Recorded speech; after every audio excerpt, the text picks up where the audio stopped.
Hello' বন্ধুসকল, good morning. আপোনালোকৰ কি খবৰ?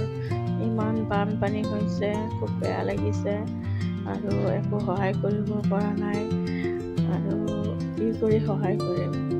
আপোনালোকে জানেই মোৰ অৱস্থা। আমাৰ ইপিনেও হৈছে, কিন্তু সিমান এটা নাই, খুব কম হৈছে আৰু যিবিলাক জেগাত বেছি হৈছে খুব বেয়া লাগিছে। আশীৰ্বাদ কৰিছোঁ ভগৱানক যে ভগৱান আৰু এনেকুৱা বান কেতিয়াও নাহে।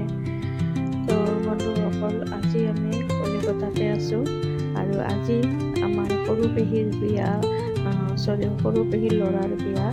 তাৰ বাবে আমি গৈ আছোঁ। আজি আকৌ ৰাওনা দিম পেহীৰ ঘৰলৈ আৰু এনেকৈ বেগ চেগ দেখিছে।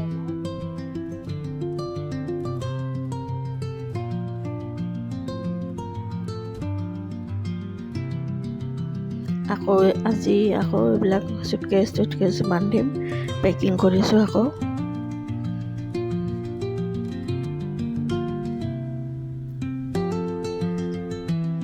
আপোনালোকে জানে, আপোনালোকক কৈছিলোঁ যে এটা হোমষ্টেত আছোঁ কলিকতাৰ গড়িয়াহাট।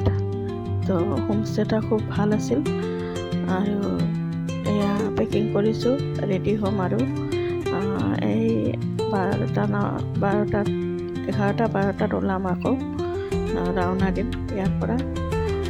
তো বন্ধুসকল, আপোনালোকে সাৱধানে থাকিব। আশা কৰোঁ ভগৱান আপোনালোকক সহায় কৰিব। যাৰ যাৰ বানপানী হৈছে য'ত আৰু সকলো মানে যাতে সহায় পায়। আৰু এনেকৈ মোৰ ইপিনেও হৈছে, কিন্তু ইমান এটা হোৱা নাই, ভগৱানৰ কৃপাত, নাজানো। আৰু আমাৰ ভূটানৰ বৰ্ডাৰ, যদি ভূটানৰ পৰা পানী এৰাই তেতিয়াহ'লে আমাৰ ইপিনেও হৈ যাব আৰু একো কৰিব নোৱাৰোঁ, চব ভগৱানৰ ওপৰত।